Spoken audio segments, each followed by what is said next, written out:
Okay, everyone, then I think we should start. I want to start by thanking very much Professor Robin Selekits, our colleague from the Freie Universität from Berlin.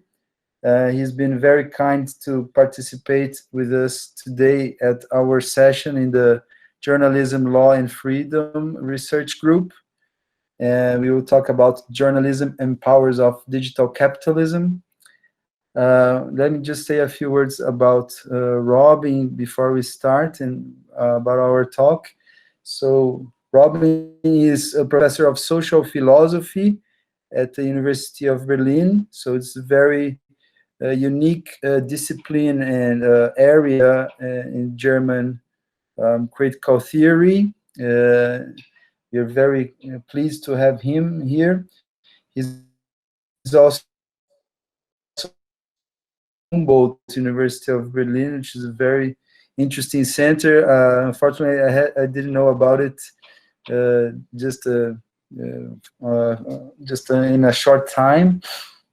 So he works with critical theory, political philosophy, civil disobedience is one of his topics, migration, and also digitalization of public spheres. I read also that he's coordinating a very interesting project on the transformations of civil disobedience, democratization, globalization, and digitalization at the University of Amsterdam. This is very interesting.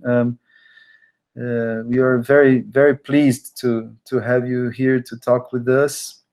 We have a whole program here, we're discussing this year journalism, but also the public sphere and all the transformations of the digital technologies that public sphere have undergone these last decades. And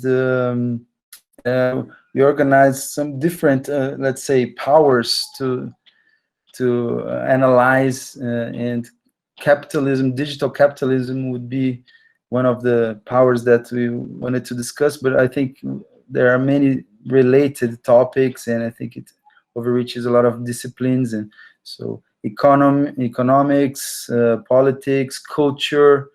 So I think we're very eager to learn a bit more about your very interesting text about the digital publics and digital contestations and contentions.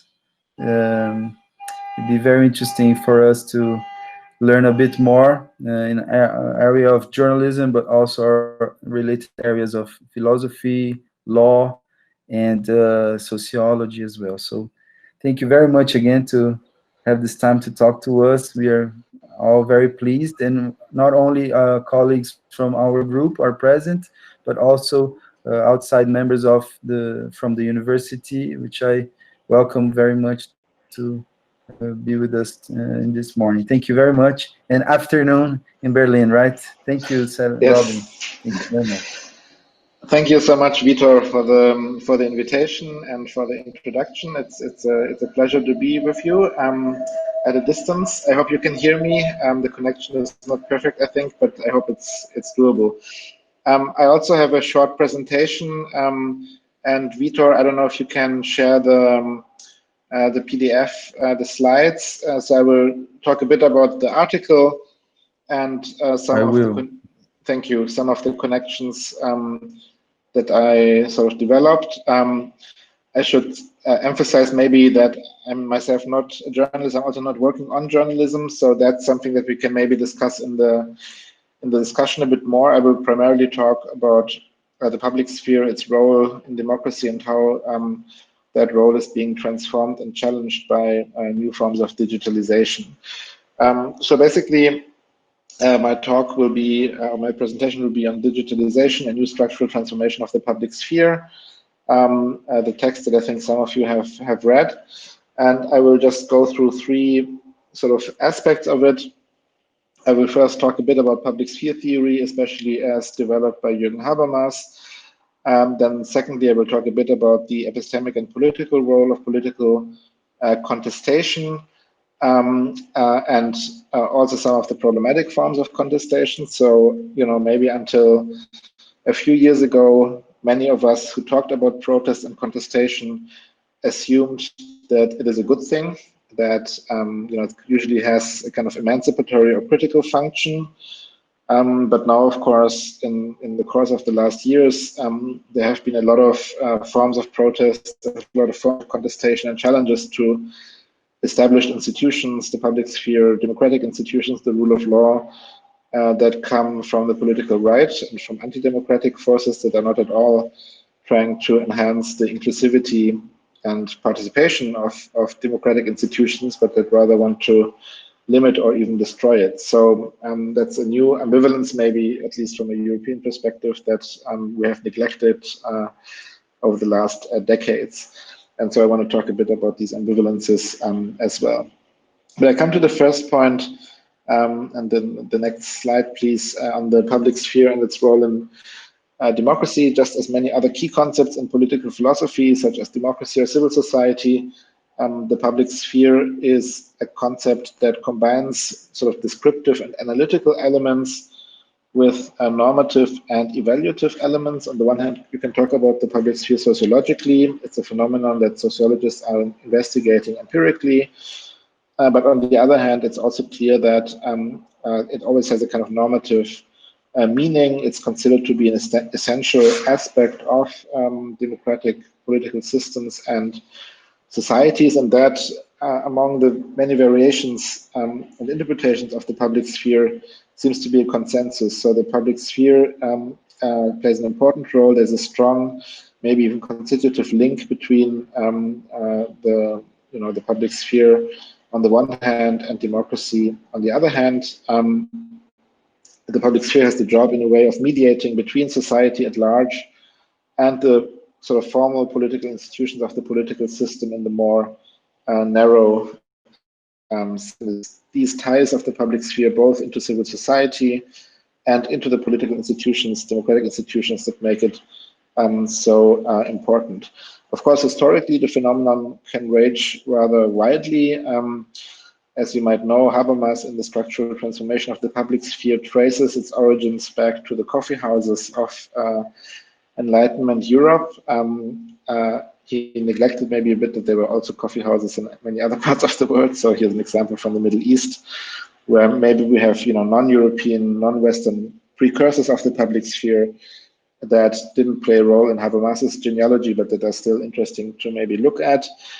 On the right, you see, of course, Martin Luther King addressing the March on Washington, exemplifying, I think, that there are different forms in which the public can manifest itself, both in more informal and more formal forms. Now, if you look at the concept of the public and the public sphere in more detail, that would be the next slide. There's an interesting difference between different languages. It would be interesting to hear how this works in Portuguese, Brazilian Portuguese. So in German, the term Öffentlichkeit, which was of course the term that Habermas used, brings together what in English is differentiated. On the one hand, namely the public sphere, that is the sphere in which public opinion is formed by means of public discourses and deliberations. And on the other hand, the public, that is the totality of those actors who are more or less directly participating in these processes of public opinion formation. Although, of course, they seem to be descriptive or sociological categories, these categories have a normative dimension, as I mentioned before, because they always refer to the idea that, in a way, discursive forms of exchanging arguments and information have a normative dynamic of its own that will increase not only the rationality of interaction, but also its legitimacy. And that's the important transfer of, let's say, the three dimensions that political scientists often differentiate between input, so what is put into a decision making, throughput, the way in which the decision making is organized itself, and output, what kind of decision is arrived at in the end. And Habermas's main idea, I think, in this early work already, and then later in his work on deliberative democracy, is that you can't disentangle, you can't disconnect these three dimensions. Yeah? So against those who would primarily focus on output legitimacy. So say that you just need a bunch of experts, they will tell the politicians what the right decisions are, and then the public will like it if it leads to economic growth, for example. That would be a pure output model of legitimacy.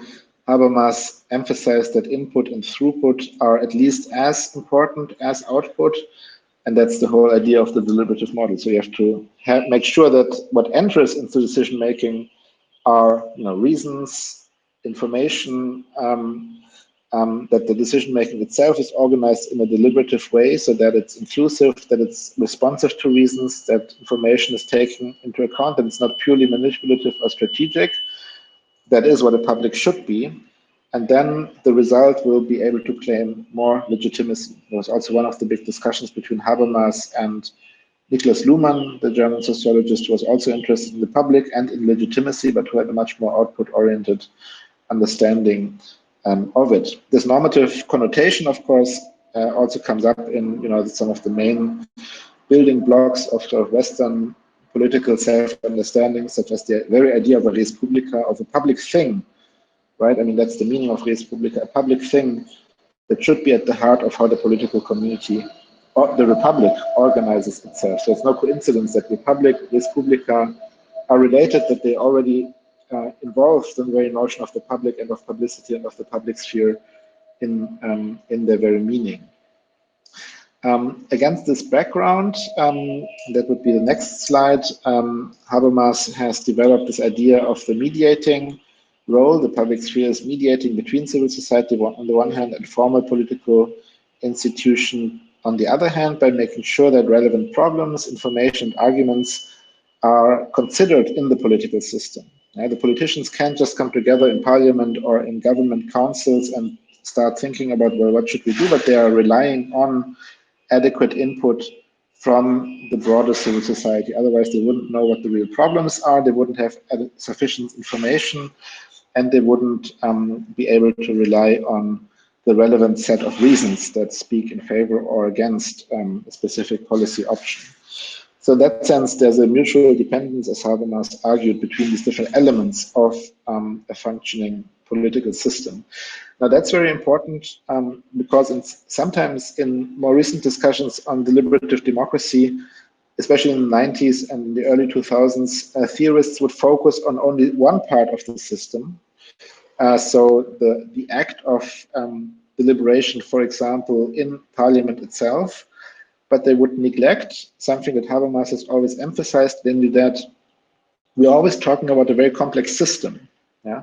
So a complex whole in which something like parliamentary deliberation is only one small element. It might be very important. It's where the final decision has to be taken in a democracy, but it's still only one element. It functions without the other very complex system of deliberation around it that stretches into the public sphere, that stretches into civil society, that involves the media ecology of the political system, and thus also in a very important way, journalism.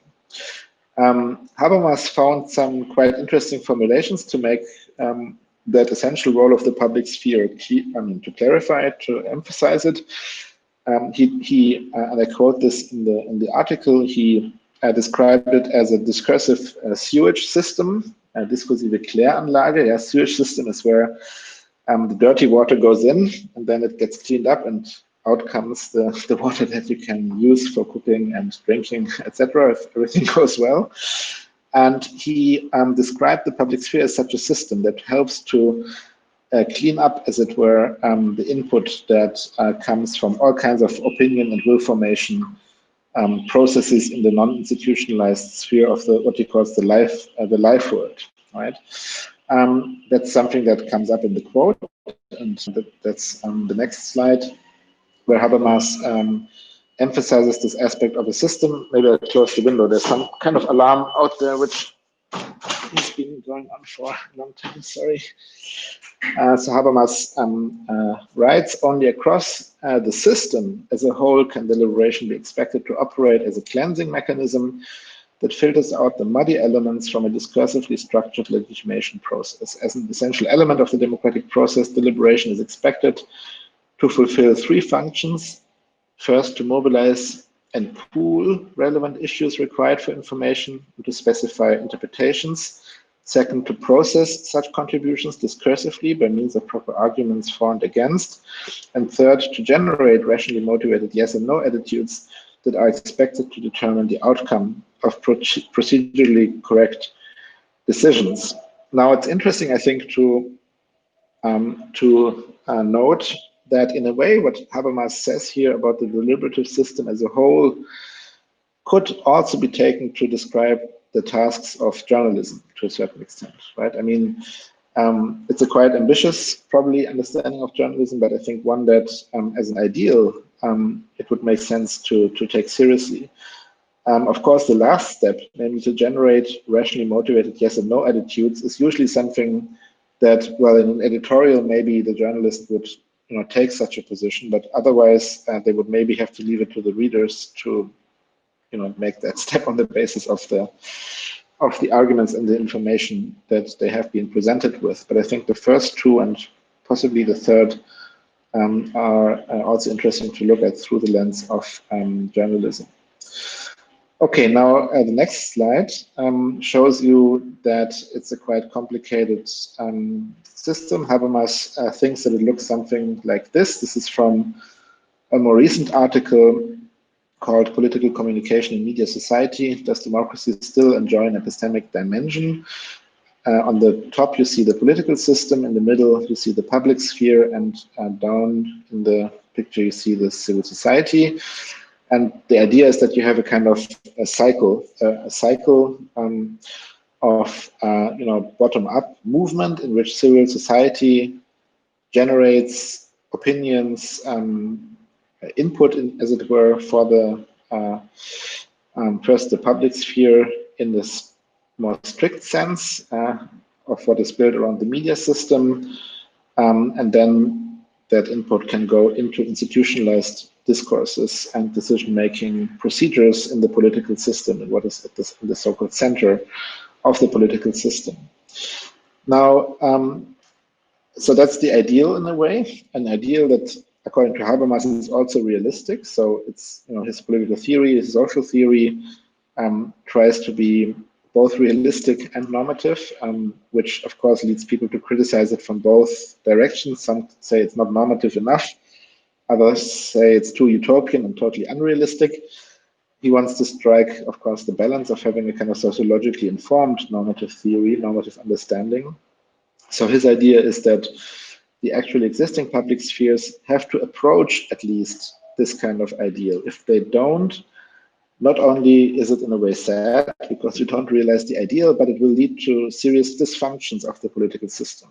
So it's not only a normative ideal, it's also something that has to do with the functionality, with the functioning of the political system. So his analysis is not only one that says, I give you a normative standard and then you can judge whether it's a good or a bad political system, but rather he wants to show that there are certain preconditions of a functioning political system. And if they are not fulfilled, there will be what he calls pathologies of and crises of the system. And it's also already a feature of his early work in the 60s and 70s, and I think it's still part of his analysis today. And already early on, Habermas pointed out that the link that this model of the public sphere sort of makes visible, that this link seems to be broken today. So not only are there a lot of power asymmetries and irrational dynamics, populist state and corporate manipulation, regressive tendencies, they all cause more or less severe harm to this kind of cycle that generates political legitimacy. But even in relatively stable representative democracies, political institutions are more and more uncoupled from civil society and become immune to the impulses from civil society, which has also led to the kind of populist dynamics that we see also in relatively stable political systems today, and which to a certain extent well problematize and question the distinction between democratic systems on the one hand and non-democratic systems on the other hand. It's a distinction that has become more and more problematic, as we see in many countries, from Turkey to Brazil to now the United States and Britain, where fundamental assumptions of what a democracy is are being undermined without yet, it's not, on the other hand, we cannot yet speak of a complete dictatorship or authoritarian system. So we have new kinds of hybrid regimes in which fundamental features of what Habermas would describe as a functioning democratic system are not operating anymore, but where still a kind of surface level and formal level of democracy is to a certain extent maintained.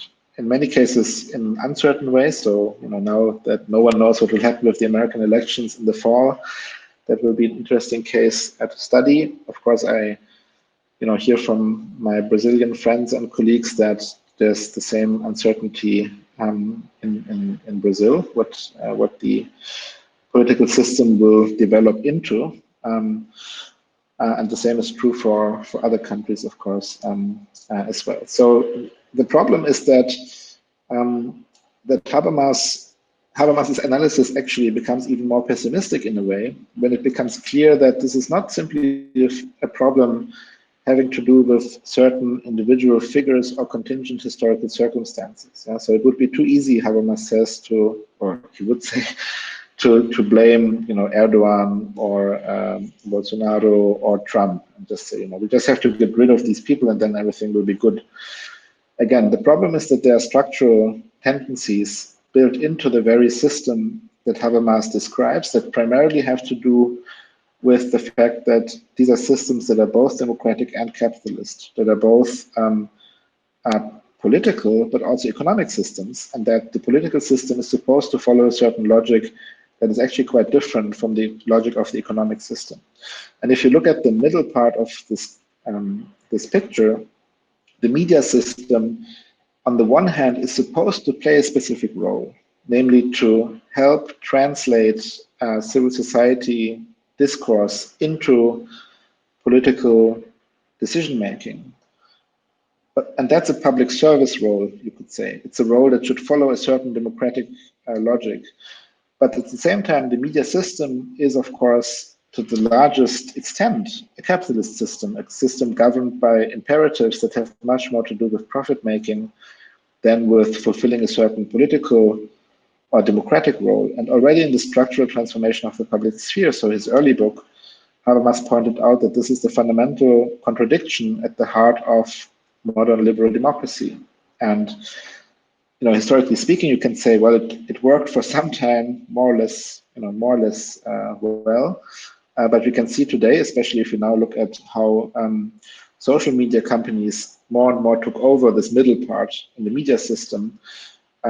So specifically Facebook, Twitter, and Google, where it's even clearer that this role of being a transmission mechanism that helps in being a part of the deliberative system is completely sidelined by a specific economic logic and also the technical infrastructure that is very different from the traditional media system. So that's, I think, the kind of problem that is here in the background. Now, in the next slide, I just call attention to the fact that this kind of more pessimistic view, to a certain extent, really, has a lot of resonances with this text from the early 60s about the structural transformation. To a certain extent, what we have is really not this kind of reasoning public of citizens, but rather a mass of passive consumers that can very quickly be mobilized into a kind of, almost mob-like force. But that mob is equally far away from the reasoning public that the idea of deliberative democracy seems to presuppose. So we have all these processes: depoliticization, commercialization, political manipulation, what is also called refeudalization, because there's a segmentation in a way and transfer of economic into political power that is seen as incompatible with certain fundamental aspects of democracy. Now, in the next slide, I just point out that Habermas has recently updated this early analysis by asking whether democracy still has an epistemic role to play, whether this idea of the public sphere is still up to date. His answer is already then, that's an article from 2008, pessimistic. On the one hand, he says, well, it's not impossible to conceptualize empirical conditions for the realization of the ideal of deliberative democracy also under current conditions. But he points out that it's a very demanding notion, of course, and that there are at least two sets of tendencies that contribute to what he calls pathologies of political communication that seem to pose like structural obstacles to this ideal being realized. And he calls them the temporary de-differentiation that undermines the independence of media from state interference and corporate interests. That's something that has only been intensified since he wrote this article in 2008. And it's maybe even clearer for corporate interests, but it's also clear that state interference and especially state-led disinformation campaigns, from the Brexit campaign in the UK via the Trump election campaign, the Bolsonaro campaign, and so on, have used this de-differentiation in ways that make it problematic to talk about the temporary de-differentiation. It has become a more structural, more long-term feature of how the public sphere operates today. And second, he talks of a systematic lack of feedback between the media system and an increasingly unresponsive civil society caused by social and cultural exclusion and deprivation, as well as the colonization of the public sphere by market imperatives. And again, I think it's important to point out that this creation of a kind of passive and unresponsive public also creates the possibility and the preconditions for the kind of populist mobilizations that we have seen in the past. So it's not a mere passive mass, but it's a mass that can very quickly be activated in certain directions by politically manipulative interventions. Now the next slide, again, I just go through this very quickly. I just point out that Habermas is here really thinking of a structural problem. Also, when he talks about colonization, the colonization of the public sphere by systemic economic imperatives, this points out to a structural problem he has analyzed in the theory of communicative action, where in a way it's an operatic book, one has to say, because he says, well, modern complex societies cannot do without these two systems, state administration on the one hand, a capitalist market on the other hand, for their material reproduction. But at the same time, these systems are extremely difficult to control and to contain by the political system. So this colonization dynamic has a structural anchoring in the fundamental features of contemporary society. So the real problem goes much, much deeper in a way than the surface tendencies that we often focus on in our analysis of, for example, right-wing populism. So these are systematic and structural constraints on the public sphere, as I point out on the next slide. Just again referring to the theory of communicative action. And as I will say in a moment, that also means that to address them, you need more than just appeals to virtues. Say that please be more transparent, be more accurate in your reporting. Yes, I mean, these are important things, but these are, virtues. Virtues cannot solve a structural problem. Right? They can maybe be temporary responses to symptoms, but they don't solve the structural problem. And I'm afraid it also appeals to good journalism or responsible journalism, as important as they are, will not solve the structural problem, because the structural conditions under which journalists operate, under which the media companies for which they work are operating, they will still continue to exist, and they will create many incentives, but also constraints, which make it very difficult to be a good journalist in the required sense under these conditions. Okay, I think I'll just skip the next section on epistemic and political role of contestation, because that's something that was relatively long in the article, and maybe it's not so central for the discussion we have today. We can talk about this later if you want. And I think I'll just actually skip most of the slides. Let me see where to re-enter. So maybe we can just go actually to slide 25. We can come back to the other, because I want to have enough time for the discussion and hear your comments and questions and ideas. Just to point out that Habermas, on the one hand, often acknowledges the potential of the internet to enable a kind of more grassroots and egalitarian public. But on the other hand, he fears that the dominant tendencies are those of fragmentation and of allowing for a more irrational dynamic to take hold, simply because there are no functional equivalents for the role of traditional media, for example, that we had in the public sphere in its previous incarnation, where the media would fulfill a certain filter and condensation function in this image of sewage system from before, and that seems to have fallen away. So it's a kind of dilemmatic picture that he paints. I'm not entirely convinced by this analysis, simply because I think you cannot fully measure the newly emerging digital public by the standards of earlier non-digital public spheres. Also because we shouldn't, let's say, idealize the earlier forms of the public sphere. They excluded a lot of voices, I'm sure in Brazil just as much as in Europe. They were, very elite institutions, even if they presented themselves as critical. And I think it's important to also acknowledge that digital media, digital journalism, citizen journalism has found a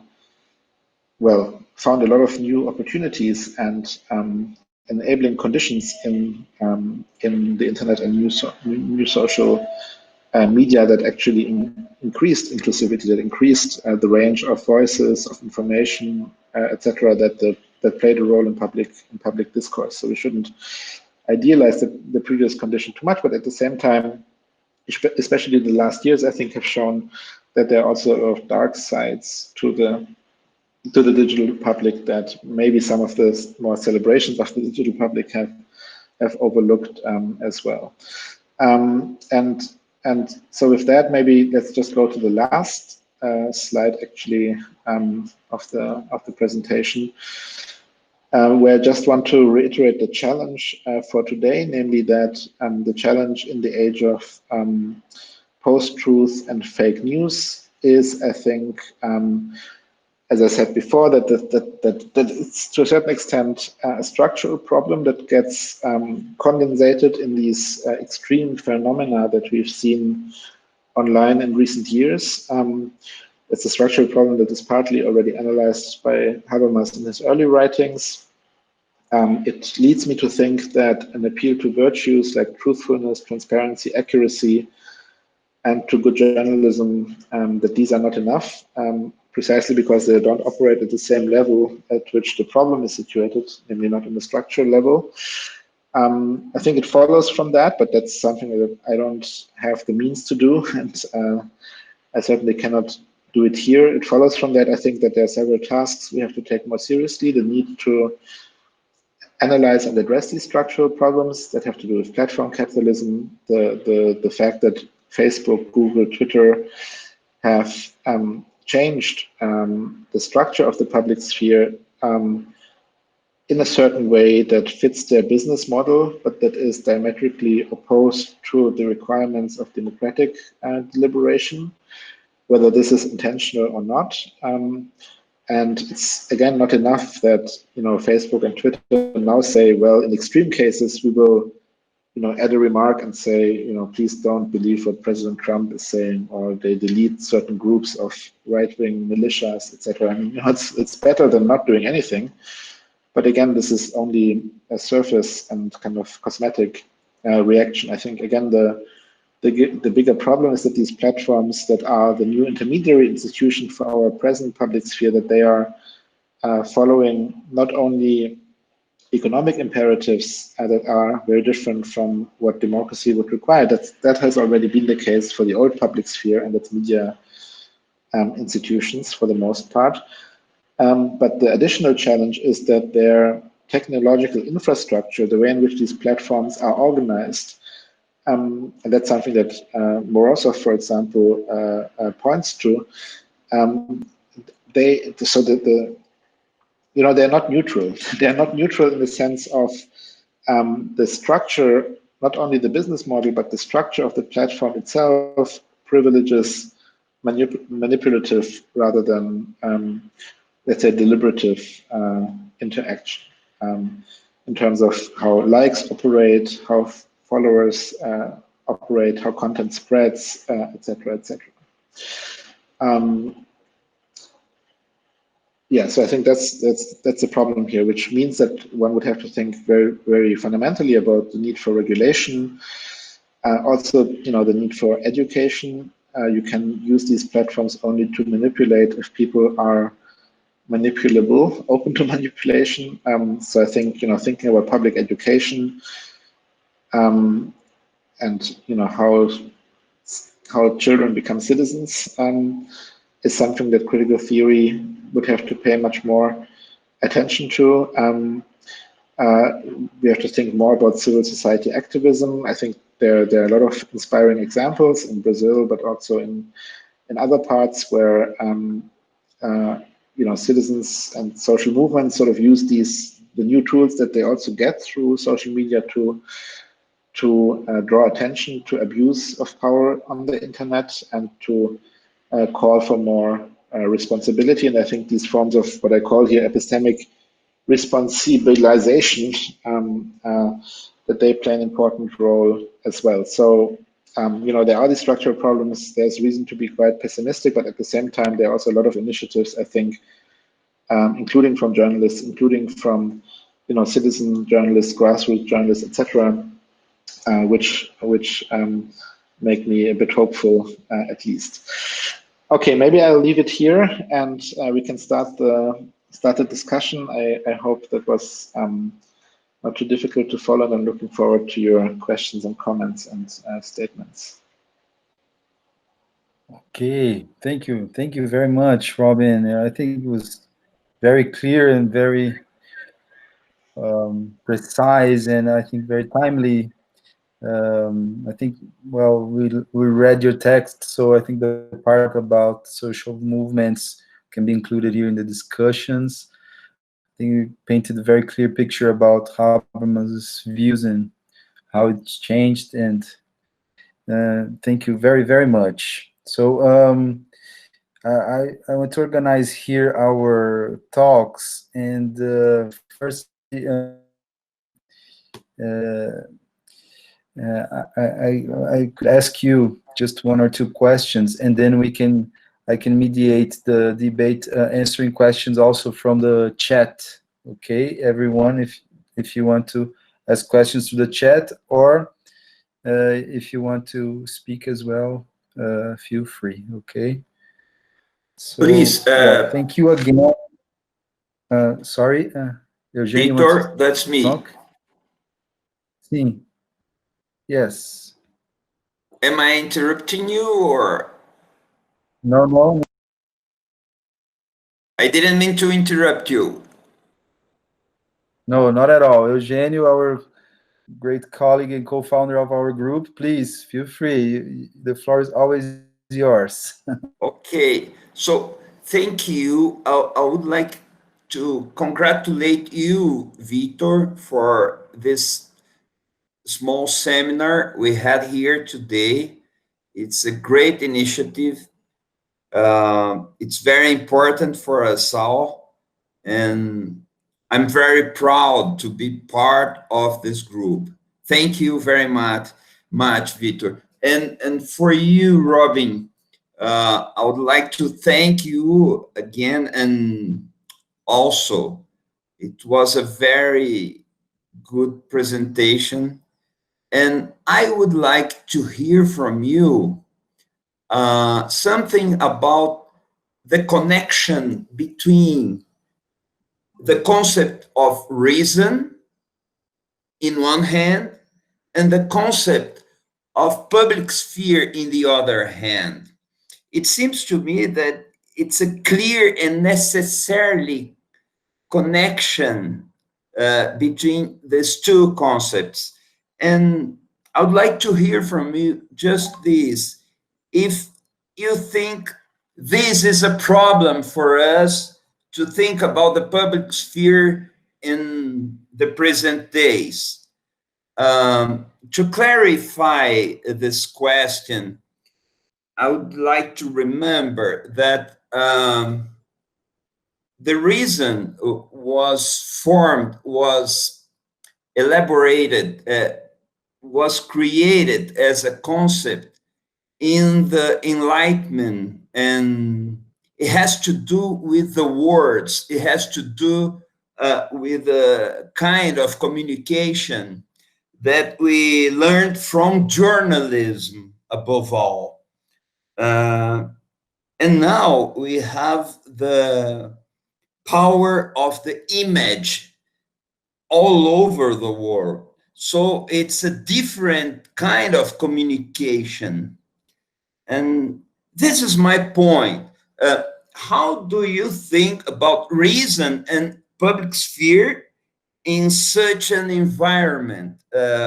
It's a conceptual question, maybe, but above all, thank you very much. It was a brilliant presentation and a brilliant article we read from you. You are very welcome here with us.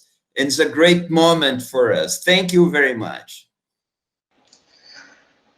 Thank you very much, both for the very kind words and also for the very challenging question indeed. I mean, yeah, it's a very big question, so I can't adequately, I think, address it here in the required detail. But there are two things I want to emphasize in response, and I wonder whether for you that goes in the right direction. So the first thing is that on the one hand, Habermas is, of course, he is a thinker of the Enlightenment to a certain extent, and he's clearly influenced by, especially Kant as a key Enlightenment figure. But at the same time, he makes a very fundamental transformation of this idea of Enlightenment reason and of the Kantian ideal of reason by what he calls de-transcendentalizing it. Yeah? So for Kant, famously, reason is a transcendental capacity that is also primarily thought of as the capacity that each rational individual has, for itself, and gives it kind of access to a realm of truth that is not bound by everyday experience, etc. Habermas, in contrast, wants to de-transcendentalize reason. Yeah? For him, reason becomes something that exists and exists only in the everyday interactions of normal people who have, bodies, who are part of society, who are shaped by society, who engage in all kinds of behaviors that are often irrational, shaped by custom, etc. And it becomes this capacity of ordinary actors to, in discursive interaction, and that's what he calls intersubjective relations, to transcend the particular contingencies of their own situation and ask, well, why did you say that? That's the example that he always starts with. There's, discourse happens, and then at some point you go to the second level, the meta level, as it were, and someone says, well, why did you say that? What did you mean? What are the reasons for your argument? And you start addressing what Habermas calls the validity claims. Yeah, so the claim that you that goes hand in hand with the statement that you make. But I think it's important that for Habermas, reason is still something extremely fundamental and important, but at the same time, it's something very mundane, something that exists in our everyday practices that we are all engaged in, whether we think of it as reason or not. And he thinks that we can't really do without it. It's a capacity that we always have, that even even the most irrational person still has to rely on just in order to navigate their own life. Sometimes you wonder, how can people who think that, I don't know, there's a huge conspiracy that, some aliens have, that the United Nations want to invade the US, etc. How can they even live their normal life? Well, the reason is that they still rely on reason for a large part of their life, and then somehow they manage to split off a certain aspect and but that optimistically it means that you should in principle be able to still somehow reach them, right? So that's the one thing I want to say. Habermas is detranscendentalized, materialist, intersubjectivist understanding of reason, what he calls communicative rationality. It's also pluralized. Yeah, he thinks that there's not one reason, let's say, but there's only a multiplicity of what he calls voices of reason sometimes, and they have a shared logic, but they don't have a shared substance, as it were. So it's also part of his procedural turn, right? So there's nothing that is shared in a substantial way, and then you could say, well, that is reason, but rather reason is only a certain kind of attitude, a certain kind of possibility of asking certain questions and pursuing them. At the same time, I think that Habermas's conception of communicative rationality is still limited. And what you point to in terms of the power of images, that's one limitation. So it's still a very cognitivist understanding of reason, one that is primarily about speech and, as you pointed out, about communication in a kind of narrow sense. But communication can have a lot of, and people have pointed this out early on in Habermas's career. Yeah, for example, people who work on pragmatism, people who work on aesthetics, they argued already against theory of communicative action that it's too narrow, that he underestimates the role that aesthetics, images, the body, habits, etc., that they also play a communicative role, and they are not as easily transferred into rational discourse. So I think that's an important point where Habermas's notion also of the public sphere has to be enlarged. But I also think that that these are not necessarily the other side of reason or the antagonists of reason, right? I will just give an example of why I think that the power of images is something to pay attention to, but also something that can play a very rational or critical role. So I studied a bit online activism in China. China is, of course, famous for being a country with the worst internet censorship. Yeah? At the same time, there is actually a lot of online activism in China. Yeah? And you can actually do quite a lot of online activism in China without getting into trouble.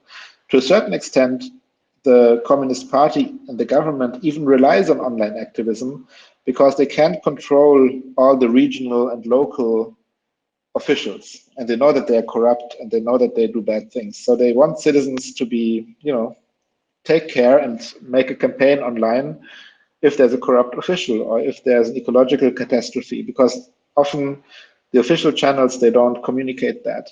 Of course, you can't question the party, and there are very strong limits, but at the same time, a lot of activism is possible. Now, because of the censorship, often this takes the form actually not of written text, but of images. And this, so one thing, for example, is that you can take a picture of a text. If you post a picture of a text, the censors cannot so easily find it, right? Because usually it goes through word recognition. You have real people sitting there just looking at stuff, but there's far too much. You can't censor in that way. You need kind of automatized censorship, right? So this usually goes through keywords and word recognition. But if you post a picture of a text, the machine usually, if it's maybe now it can, but usually that works quite well. Or you post emblematic pictures. Yeah. So, for example, when a famous dissident dies, you can't post a text saying, "Oh, I'm so sad that the dissident died," but people just post a picture of a candle, for example. Yeah, that's not forbidden. you can't get into trouble for that. So everyone knows what it means, and there's a solidarity built up in this way. Or people make they use artistic techniques such as the collage to make a certain point. Yeah? So they Photoshop, for example, they Photoshop officials into some other picture to make a point. Yeah. And so these are, to my mind, very interesting examples of how the power of images can not only undermine the deliberative potential of the public, but it can also, work in favor of deliberation and of a critical and rational engagement with acts of government officials, etc. So it's an ambivalent. The power of image is ambivalent. I think it can work both in favor of deliberation and democracy, and it can, of course, also undermine it. But it's definitely something that Habermas didn't properly recognize and consider in his own theory. I hope this helps a bit to see where I think one might go in response to your question. Thank you. Thank you, Eugene. Thank you, Robin. Well, I think Robin is the person that we should ask these difficult questions, because he has this important work as well in as critique as social praxis, and I think maybe because of this work and your thoughts about digital mobilizations, I wanted to ask you, in your view, do you think new normative expectations should be added to the public sphere in digital times? So, like, structurally, so not only this dimension of discursiveness, filtering, but you spoke about anonymity, the question of seriousness and non-linguistic communication. Do you see a new picture of the normative expectations of the public spheres in this sense? So this is the question I wanted to ask, and if you can also talk about, and I know you are a bit skeptical about state institutions and how they are very slow and closed to new demands from the life world and the public sphere, the civil society. But do you see any positive outcomes about regulations, legal regulations on digital media, in order for them to fulfill this this public role you talked about? And I think it's very stressed in Morozov's work as well, about how we lost the idea of publicness and public institutions. So it's the Silicon Valley ideology is destroying this idea of publicness, and everything has to be monetized, and only in this way we can, or these ideals should work. So I really see that the functions of the public sphere, as you talked about journalism, they are all being drawn into this dynamics of algorithms and social media. So I'm very worried. So the question, to sum up, would be the new normative concepts and principles that you see in the public sphere, and if legal regulations of social media and protections of the public sphere could help. We know that there's the application law in Germany and Brazil. We are discussing this a lot in our group too as well. So, and well, I very much like to hear from you what you think about that. Thanks. Yeah, thank you. These are also, again, two very important and also difficult questions.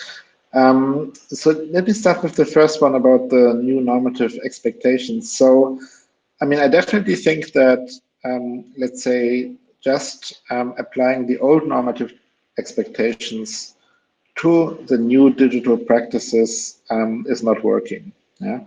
And we see that very clearly, I think, also partly in how Habermas deals with new phenomena of the digital public sphere, where to a certain extent, I understand his skepticism, but it often just uses ideas about the old public sphere and then attaches them to the new one. And I think that's not really helpful in the end. It's most clear to me, but also because I studied this more intensively, when you look at new forms of digital protest and digital disobedience, where, for example, the question of anonymity plays a big role, and where a lot of scholars who work on civil disobedience or protest are very skeptical that these could play any kind of positive role because they are anonymous.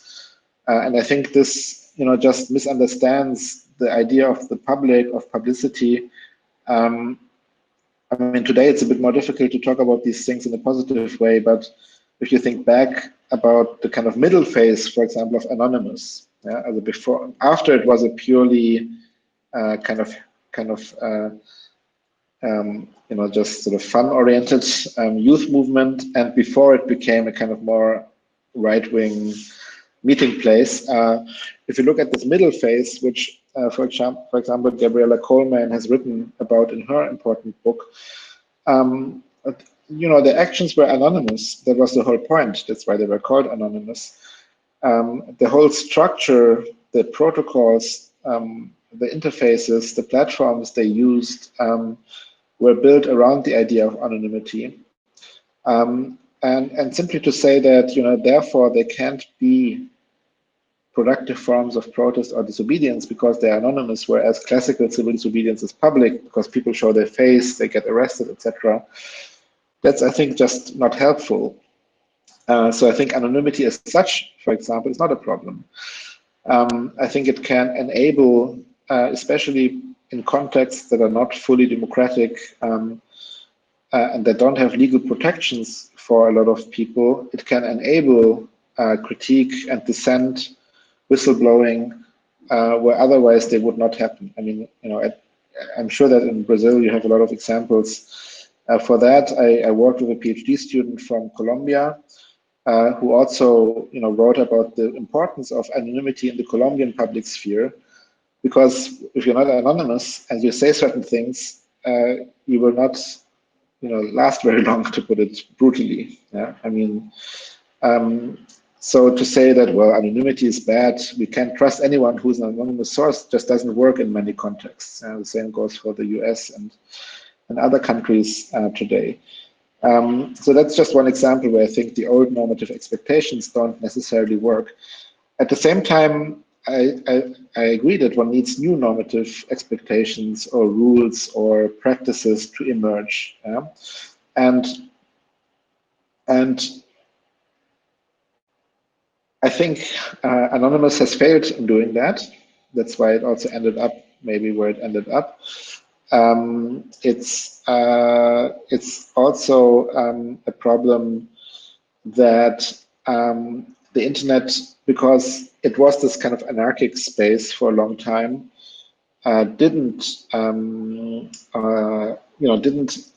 develop its own institutions, normative practices, and structures to an extent that would, be able to govern itself to a certain extent, which is where we end up in a very, very bad place, where we have either the anarchy of the market, where we just say, Facebook and Google, they just make their own rules, but I think that's not working, obviously, or we call for the state to do it, which is also not very good, because we see in countries where the state controls the internet, again, China would come to mind, but also Turkey, Russia, Iran, as some other examples, that can very quickly go in a very bad direction.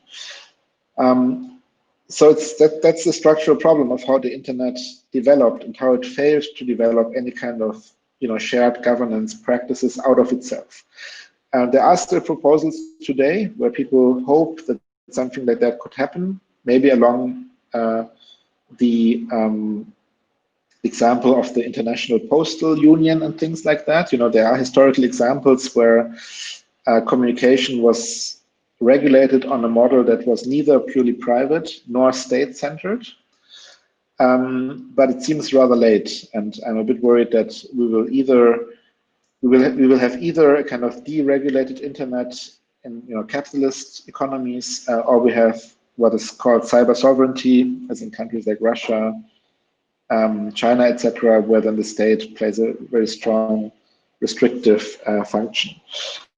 This leads me to the second question that you posed about, what are the positive outcomes of regulation, and isn't there much hope? Well, I certainly agree with you that there are some positive things as well, and that of course we can say that although there's no perfect solution, still there are better and worse ones. And overall, I'm quite happy that in Europe and in Germany, the situation is usually better than in many other parts of the world.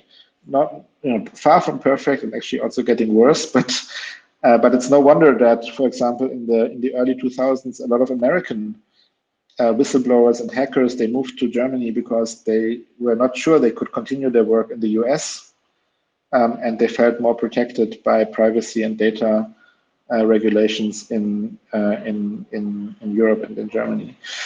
But still, there's a long way to go. Now, where do we look for possibilities of coming up with more regulation or with better solutions? I'm very unhappy, as I indicated before, with this alternative of either it's the market and we just let the tech companies do their own thing, or it's the state. That's, I think, a problematic alternative to be in.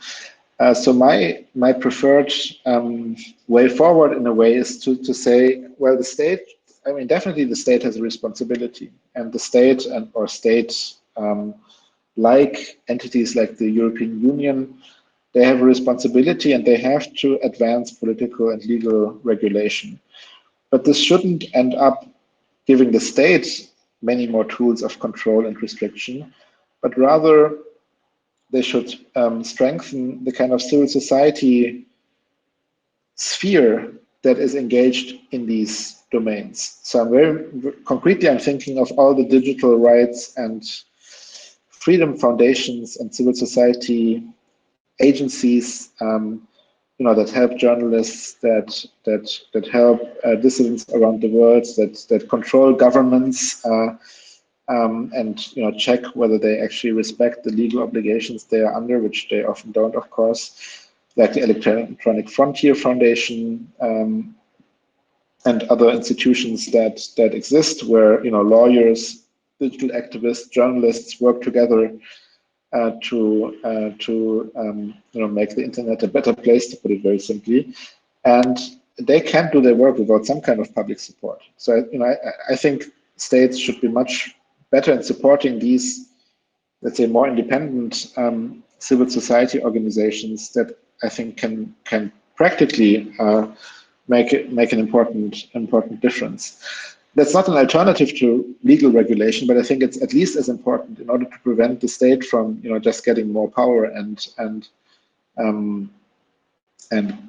that can very quickly turn against the kind of more progressive forces on the internet, because these control mechanisms, of course, can very quickly be abused if as it happened in the US and in Brazil and elsewhere, the wrong government is suddenly in power. So one has to be very careful with that, I think. Thank you. Thank you very much. Does anyone want to ask a question to Robin?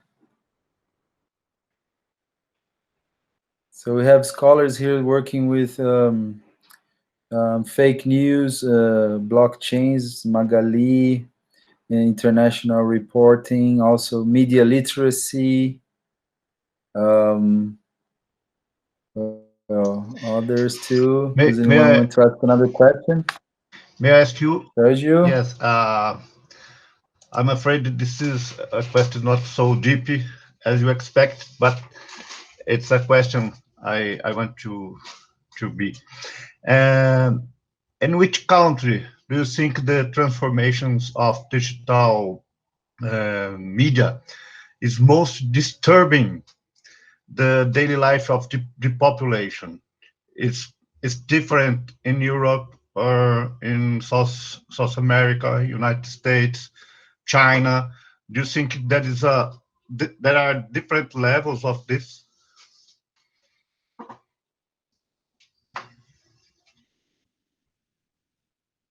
Yeah, thank you. So I don't have a complete overview or the empirical knowledge to answer that question. But from my perspective, what I think is the case is that the disturbances are worse in countries where there's a weak educational system, a weak independent media sector, and let's say weak, citizen trust in established media. And I can't really speak to the situation in Brazil. Maybe one of you can do that. But for me, the clearest case is the United States, where the educational system is extremely weak in some respects, especially if you look at high school education and the kind of knowledge that people have who come out of high school. And of course, if you think of the great universities, it's a great system, but that's only a tiny part, of course, of the educational system of the United States.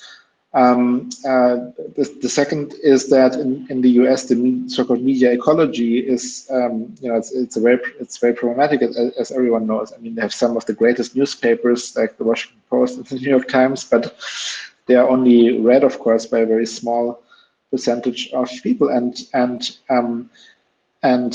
there's a very widespread distrust of these established news outlets, and this is not something that has simply happened automatically, but it's of course also the outcome of a very long and orchestrated and organized attack on this institutional set by right-wing Republican forces and private media companies that are owned by people who have political interests and connections, and Fox News has played as a TV station a very fundamental role in destroying the already kind of very weak system which existed in the US in the kind of public sphere sector.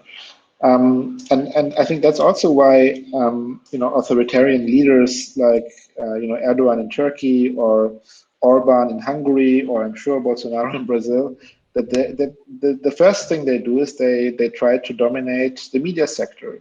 They use the economic resources to reward media organizations that help them.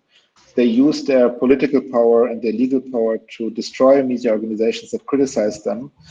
It has happened in all these countries. I'm sure in Brazil as well, that just by chance the tax authority suddenly discovers that there's a big problem in the tax records of this biggest media company that was critical of the government.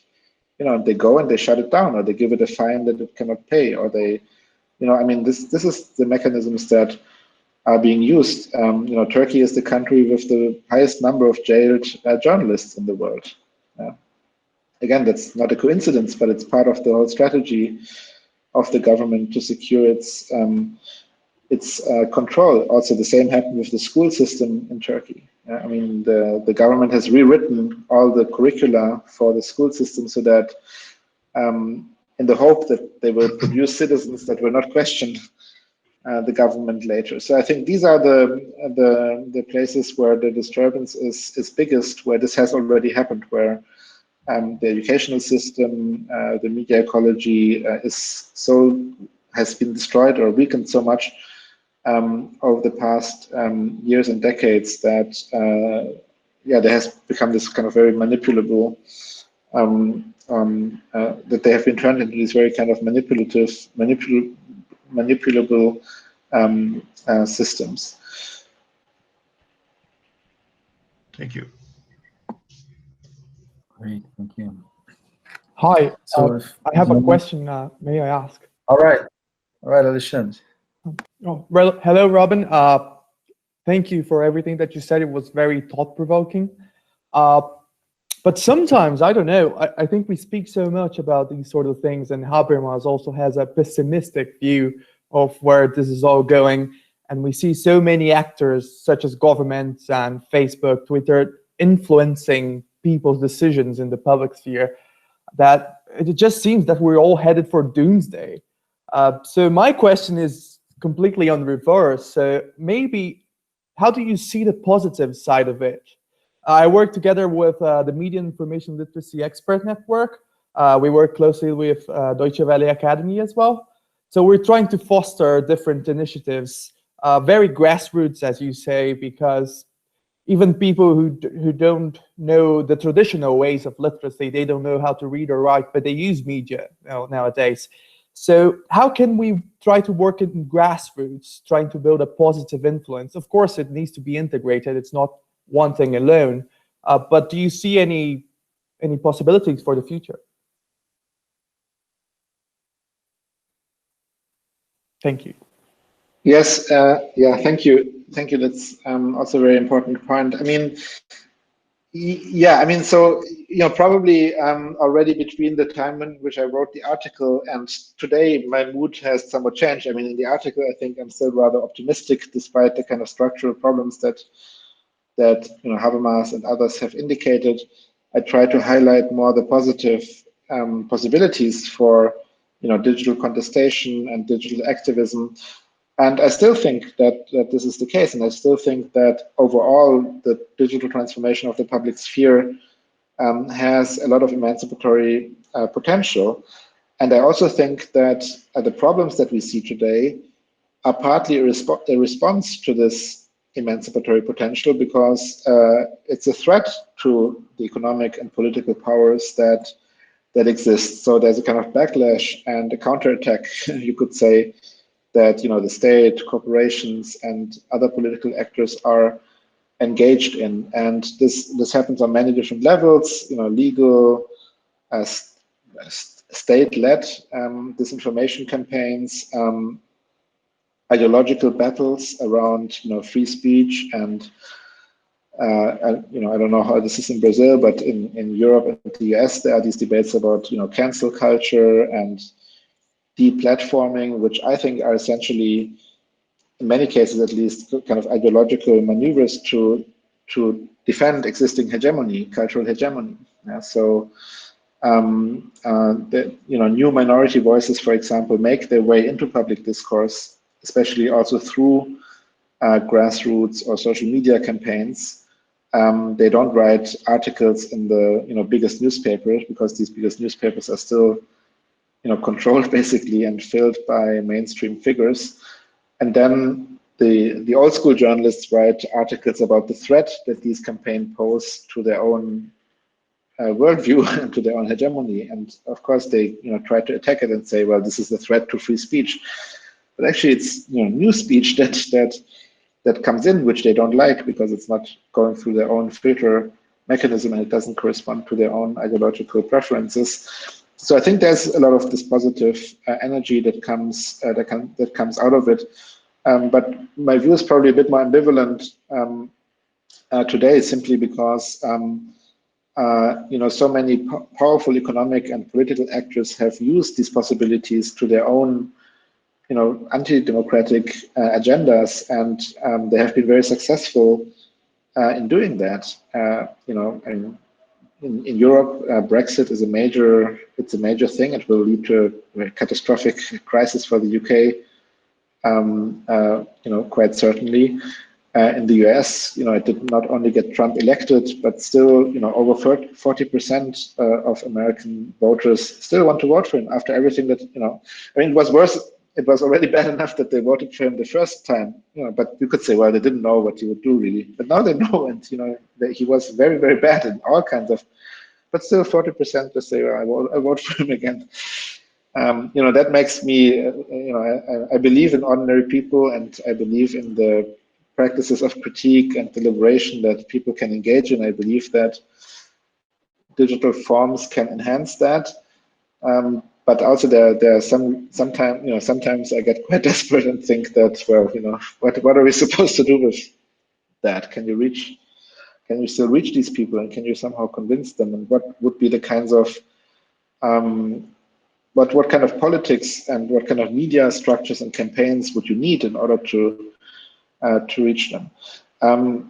So yeah, there's a big ambivalence here, but I definitely don't want to sound too pessimistic. And I think, especially if you look at grassroots initiatives, I think there's a lot of, despite all the structural obstacles and also in many cases great risks that people have to face, especially in countries like, let's say, Turkey, Colombia, probably also Brazil. It's amazing to see how much interesting and very important work is being done there in terms of also stuff like counter surveillance and whistleblowing, enabling the dissemination of information, fact checking what people are saying, documenting the many things that the state doesn't want to document and that big media companies often don't want to or don't document at all. And even in Europe, a lot of these digital rights foundations and foundations that support journalists around the world, I think they're doing amazing work, and we should look at these positive examples as well and try to bring the states that are still halfway democratic to support them more.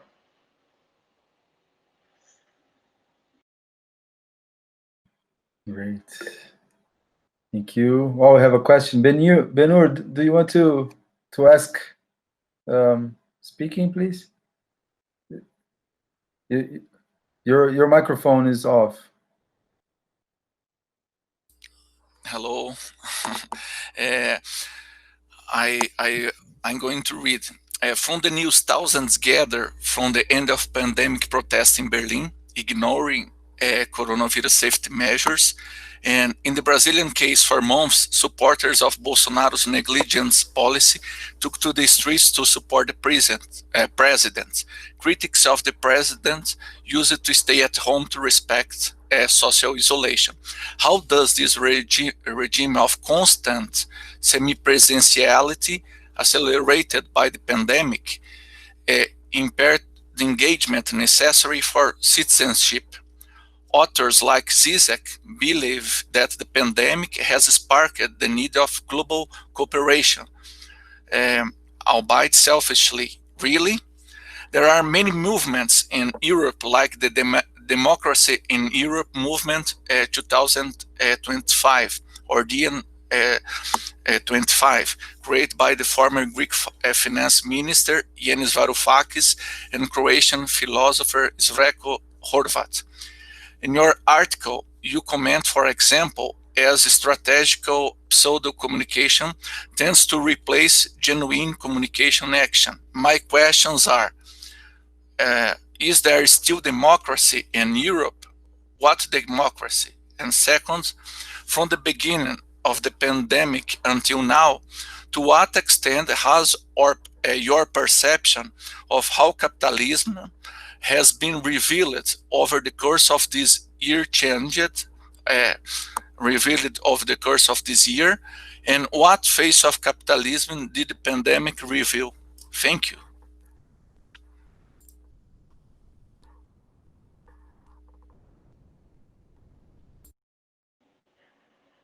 Yeah, thank you very much.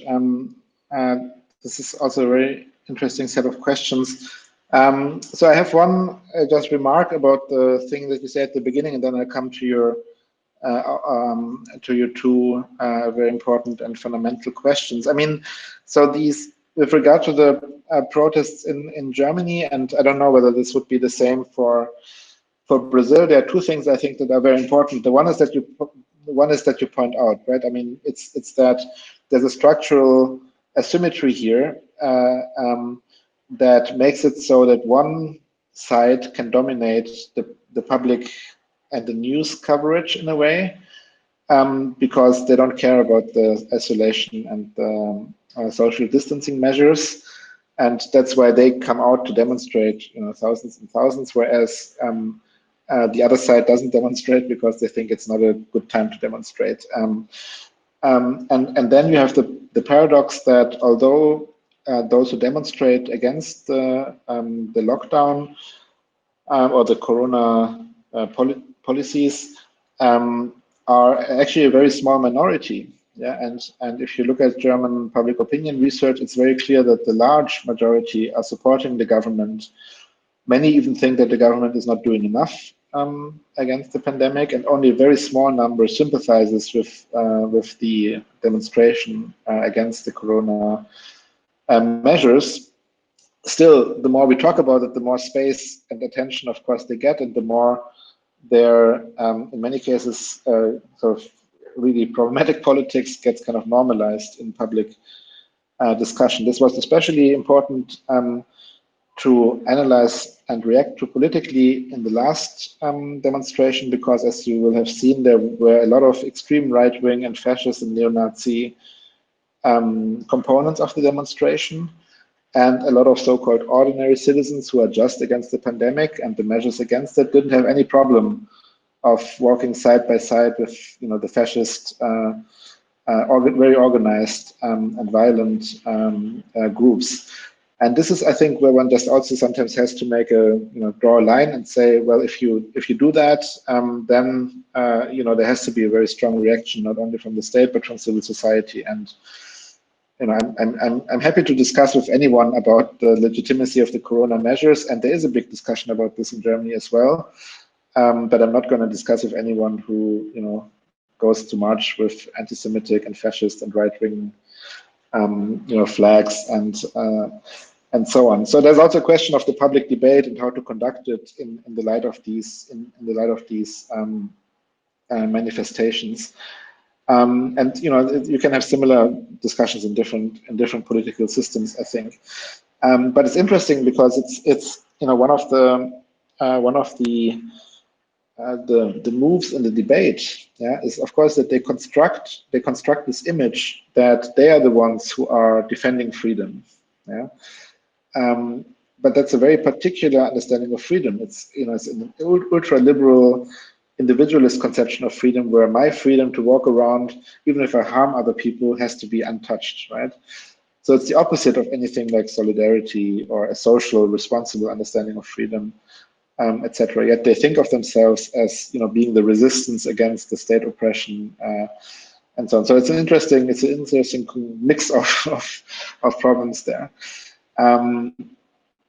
Yeah, and it would be very interesting to, you know, have a comparative analysis of how these anti-corona lockdown demonstrations, how they play out in different countries and different political systems. I saw the pictures from Brazil, and you know, the fact that Bolsonaro didn't have any problem of mobilizing crowds around him to present himself as the, you know, leader of the people, even in such a situation, to cover up his failure of, you know, having any kind of efficient reaction to the pandemic. The same goes for Trump, you know, who now has meetings with his supporters because he needs these images, you know, indoors, hundreds of people, no social distance, no mask. And yeah, this is again the moment where I become, you know, more pessimistic and think, okay, you know, that doesn't look very good. Now, with regard to the two questions that you asked and the discussion you referred to, I think, you know, this is very important and interesting. I mean, so with the first question, is there still democracy in Europe, and if so, what kind? I mean, of course, it primarily depends on what democracy is, right? And in, you know, my position is I'm a proponent of what is often called radical democracy. So from my point of view, it's already a category mistake to ask, is a state democratic or not? I think a state is fundamentally something that in many cases works against democracy. I think democracy refers to something much broader than state institutions. I'm not necessarily an anarchist, so I don't want to say democracy and the state are mutually exclusive, that there cannot be something like a democratic state, but I definitely think that there are very strong limits to how the modern state that we know can be democratized. And so if democracy exists, it is often outside of the state. That's why I'm interested in social movements, in the civil society, in practices such as civil disobedience, etc., that for me are more clearly exemplifying what democracy is than state institutions, expert committees, governments, and so on.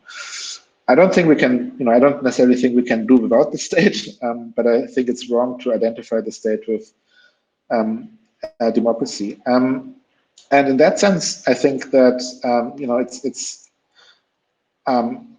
I don't think we should say that we live in democratic states. I think that's not how it is. That's not how we should talk. I think there's massive democratic deficit that is structural. In most European countries, there are huge parts of the population that are excluded from even formal representation and voting rights. So even on a liberal understanding of democracy, there's a big problem here. I'm not only talking about children and young people, which is a problem in itself, especially given climate change and a lot of political questions that affect them most, but they don't have really political voice. But I'm also talking about migrant populations and their second, third generation who don't have citizenship and who are thereby excluded from, this is often like 20% of the population, so it's not insignificant. I know that in Brazil there's concerns about indigenous communities and their access to the political system and so on.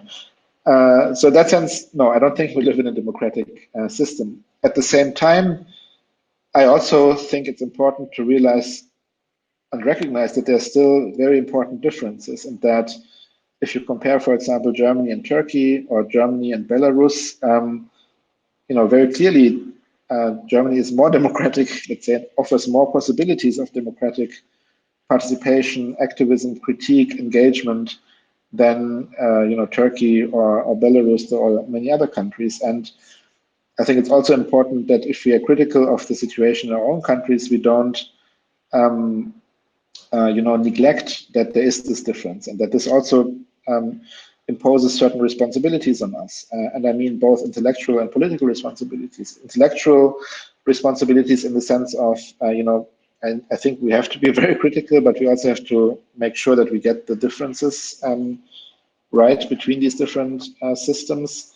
And political responsibility in the sense of we have to use the political possibilities that we have and that others don't have.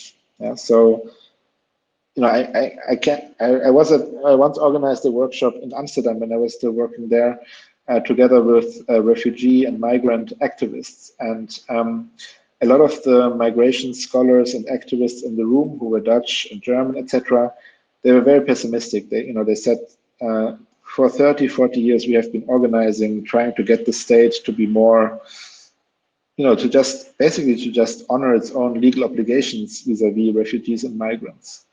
And it's not, the situation is just not getting better. So a lot of people were very pessimistic and very depressed and said, well, I can't do this anymore. And then some of the refugees and migrants got up and said, no, I don't allow you to say that. Why? Well, because we're still here. We're still basically fucked by the system, and you have the possibility to at least do something. You have a legal protection. You're a citizen. You have access to academic audience. You can write in newspapers. You can organize, etc. We can't do that because of the situation we're in. And I think that's always an important thing to remember for people, in relatively privileged positions like me as a German university professor. I can do a lot of things without getting into trouble that a lot of people who have big problems can't do. So I think it's important to remind ourselves of the possibilities that we have, although we are very critical of the bad state of democracy that we live in, of the limitations of that. And then the second question: what phase of capitalism are we? That's also a very difficult and important one. And I mean, I'm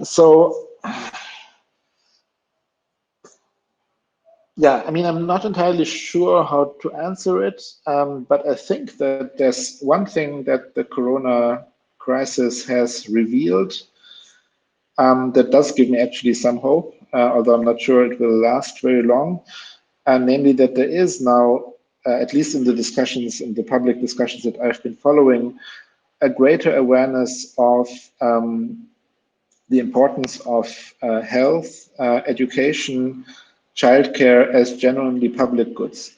That these are things that we can't just leave to the market. That for almost everyone, there's a realization that in countries where the health sector has been totally privatized, in which childcare has been totally privatized, in which the education system has been sort of destroyed by austerity politics, the crisis hit much, much harder than in countries where there was still some kind of, weakened but still existing public health system, some kind of organized childcare that is funded by the state, etc. And I think that's an important lesson that, when even liberals and conservatives realize that, maybe this is something one can, push forward or use to push forward by generating a new, understanding of the relevance of public goods, of, health being not just a medical category, but one that has social components, economic components, that, the pandemic on the one hand affects everyone, but it affects everyone or people very unequally depending on their economic status, their social status, whether they're poor or rich, whether they work in precarious jobs or non-precarious jobs, etc., whether they have access to childcare, and so on. And I think maybe this awareness of the limits of capitalism in that respect is something that could be a positive, transformative energy that comes out of this crisis. That's not yet a kind of transformation of capitalism, but maybe it's, I hope that it will be a kind of basis to rethink capitalism and the way in which we organize our societies.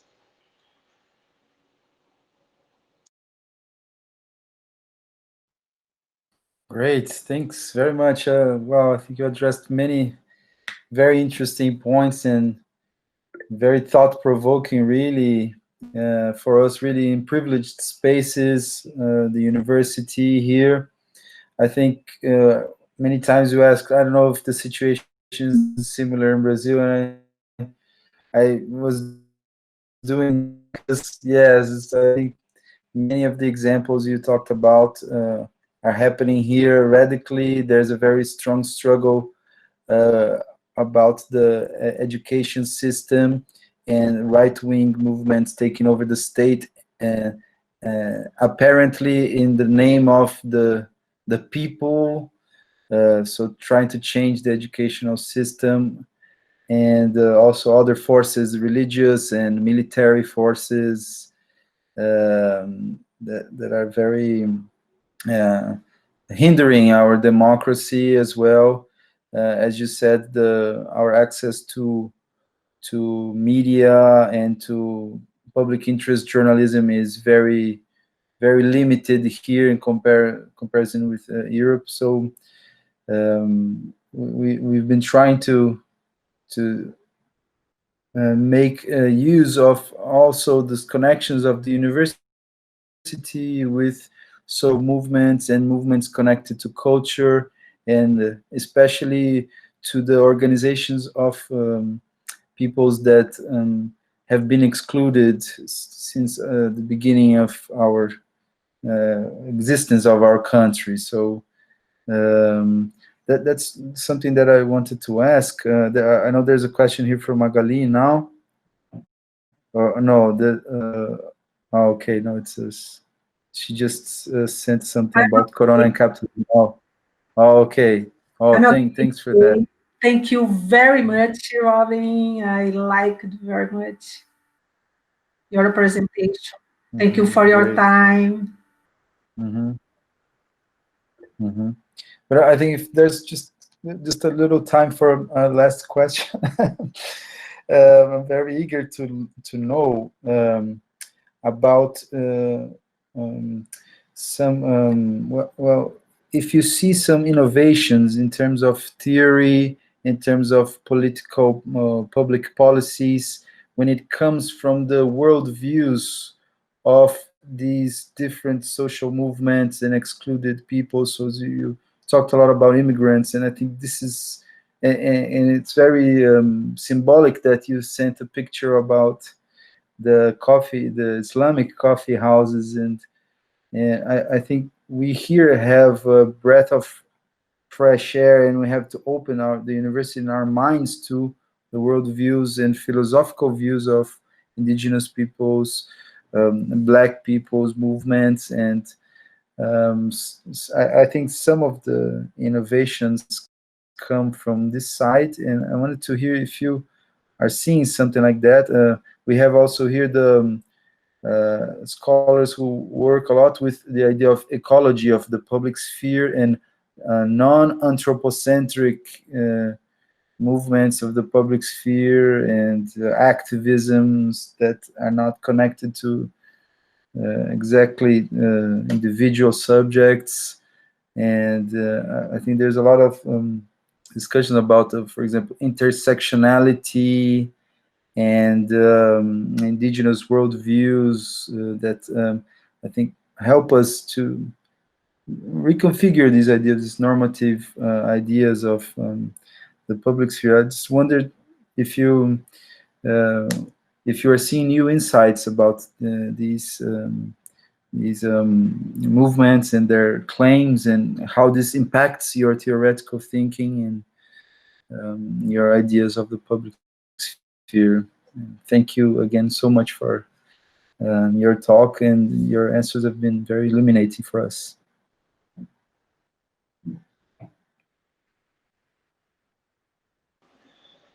Yeah, thank you. So, I mean, I fundamentally, I think I just agree with the direction that you indicate, namely that, the innovations in terms of political concepts, imaginaries, etc.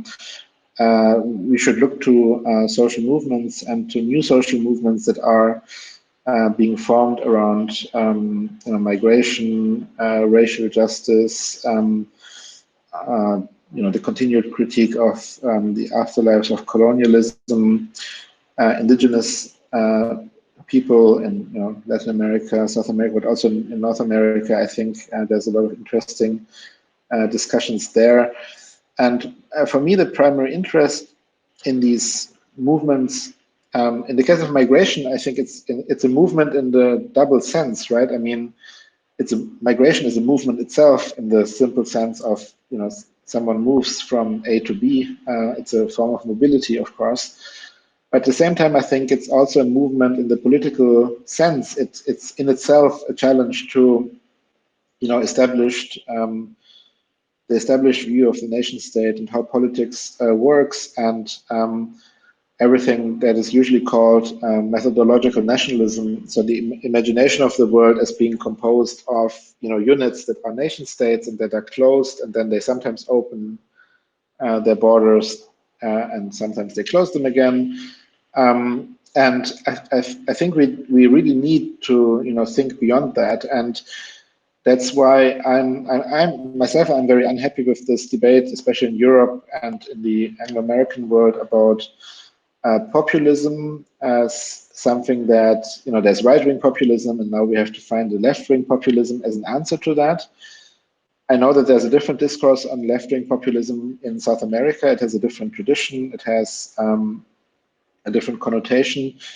But in Europe, and especially in Germany, it's a very nationalistic discourse, and it basically says, the right wing has captured the idea of the nation, and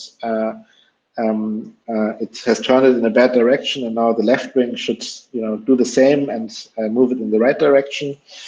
And I think that's a very dangerous and not promising idea, because it basically assumes, as the right-wing populist discourse does, that we can't simply think of the nation as a kind of homogeneous entity that is, defined by certain features, and that now we have to give back control or take back control, as the British said.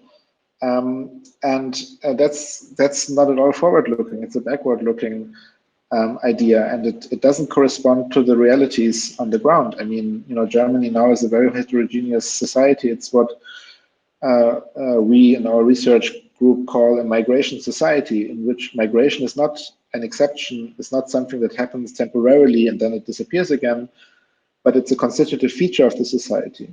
Yeah. By now, like almost 1/4 of people in Germany have what they call a migrant background. So maybe they didn't themselves migrate, but one of their parents migrated. And so it's a very different social reality than maybe 20 or 30 years ago. But the public imaginary is still from 20 or 30 years ago. Yeah? So when people, or also in the media, people talk about Germany, the Germans, etc., it's still referring to this homogeneous idea of Germany that will never corresponded to reality, but today doesn't correspond at all to the demographic reality of the society. So I think it's important to think beyond this idea of the people, the nation, etc. And I think what is so interesting about indigenous movements, migrant refugee movements, is that they have to, in a way, think from a different standpoint, yeah? Because their standpoint is not that of the nation. So I think that therefore that could be a source for alternative political imaginaries beyond the kind of nation and nationhood ideology.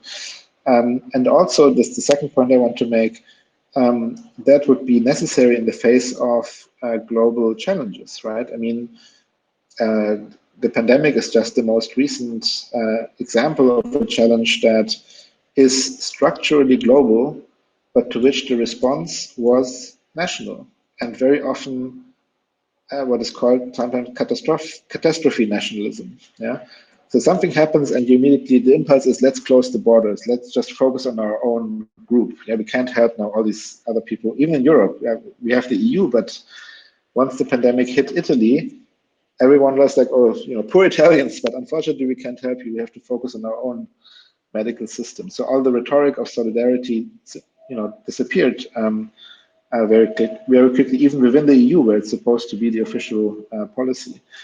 And so I think that's just one example where there's clear challenges that are transnational by nature, and to which we will not find a solution on the national level, and to which the kind of nationalist discourse will never be adequate, right? And we saw that in the US, where Trump has globally the worst management of the pandemic, and he still thinks that he did a great job by closing. Yeah, you're second. Yeah, I'm really sorry for that it worked out so badly in so many countries over the globe. But there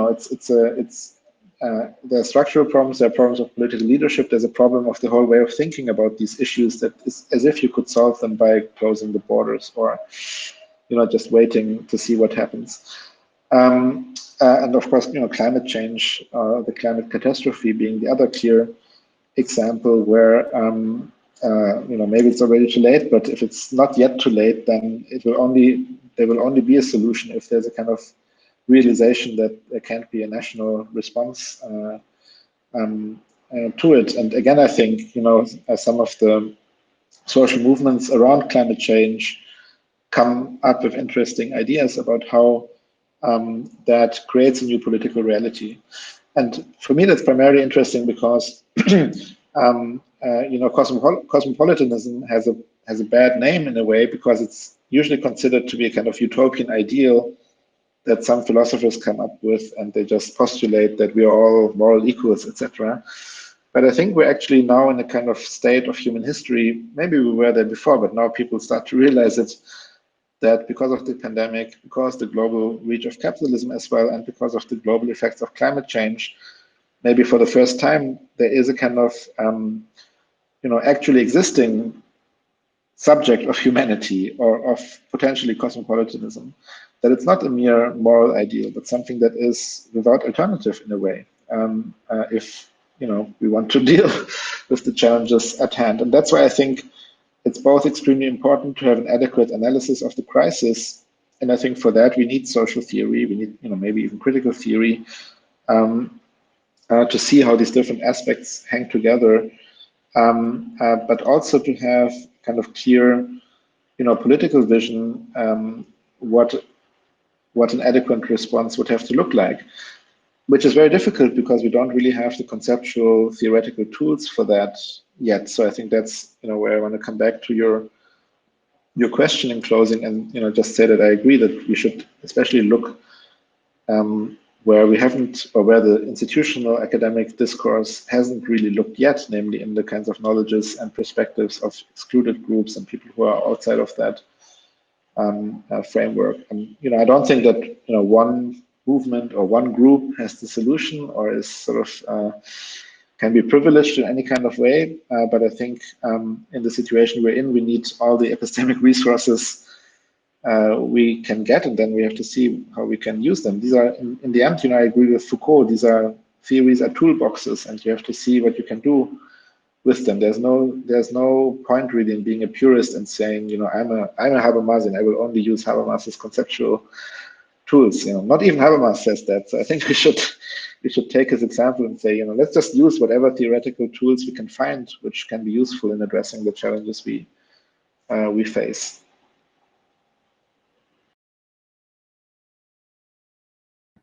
Great. Wow. Thank you. Thank you so much, Robin. I think we're just in time here, out of time. It was an amazing meeting. I really hope to meet you in person one of these days and have a possibility to make greater exchanges between your groups in Berlin and Amsterdam and here in Brazil. Have our casa is to casa. Yeah, that would be wonderful. And yeah, I hope that at some point in the next years, we have to wait a bit, I think, but at some point in the next years, there will be a possibility. I mean, I would like, I have some contacts and friends in Sao Paulo. I worked a bit with the Sebra people, and would be a nice occasion to come and see your group as well. But in the meantime, we can think about digital cooperation as well. So let's be in touch. Okay. And thanks everyone for the discussion. Thank you. Thank you. Been great. Thank you. Thank you. Thank you. Now, please stay healthy and take good care, everyone. Thank you. Thank you. Thank you for your generosity. Thank you. Thank you. Bye-bye. Okay. See you next time. Bye.